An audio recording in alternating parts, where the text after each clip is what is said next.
കഴിഞ്ഞ ദിവസം യുവാക്കളെക്കുറിച്ച് പറഞ്ഞതുകൊണ്ടാണ്. യുവാക്കളുടെ ഒരു കോളേജിൽ പോയിട്ട് ഞാൻ അവരോട് ചോദ്യമായി ചോദിച്ചു പ്രസംഗത്തിനിടയിൽ, in the tapestry of the cultural history of Kerala കഴിഞ്ഞ ഒരു 50 വർഷത്തിനിടയിൽ കേരളത്തിലുണ്ടായ ഏറ്റവും പ്രധാനപ്പെട്ട 2 സാംസ്കാരിക നേട്ടങ്ങൾ പറയാൻ പറഞ്ഞു.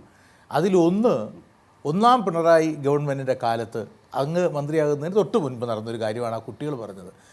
അവർ പറഞ്ഞത് 50 വർഷത്തിനിടയിലല്ല, സ്വാതന്ത്ര്യം കിട്ടിയതിന് ശേഷം കേരളത്തിലുണ്ടായ ഏറ്റവും വലിയ സാംസ്കാരിക നേട്ടമെന്ന് പറയുന്നത് തിരുവനന്തപുരത്തെ ഒരു മാലിന്യം ഇല്ലാതാക്കാൻ കേരളത്തിലെ ഇടതുപക്ഷ ഗവൺമെൻറ്റിന് കഴിഞ്ഞു എന്നാണ്. അപ്പോൾ ഞാൻ എന്താണെന്ന് ചോദിച്ചപ്പോൾ പറഞ്ഞത്, സെക്രട്ടേറിയറ്റിന് തൊട്ടു മുന്നിൽ സ്വാതന്ത്ര്യം കിട്ടിയ 65 വർഷം കഴിഞ്ഞിട്ടും ബ്രിട്ടീഷ് രാജ്ഞിയുടെ തൂവലിൻ്റെ ബാക്കി പേറി അടിമത്തത്തിൻ്റെ ബാലൻസ് ഷീറ്റ് പോലെ വിക്ടോറിയ ജൂബിലി ടൗൺ ഹാളായിരുന്നിടത്ത് കേരളത്തിൻ്റെ മുഖ്യമന്ത്രി വന്നിട്ട് വില്ലുവണ്ടി കുലച്ചു വന്ന മഹാത്മാ അയ്യങ്കാളിയുടെ പേരാണ് ഇതിന് വേണ്ടതെന്ന് പ്രഖ്യാപിച്ച ആ നിമിഷമാണ് ആധുനിക കേരളത്തിൻ്റെ ഏറ്റവും വലിയ സാംസ്കാരിക നവോത്ഥാനം എന്നാണ് ആ കുട്ടികൾ പറഞ്ഞത്.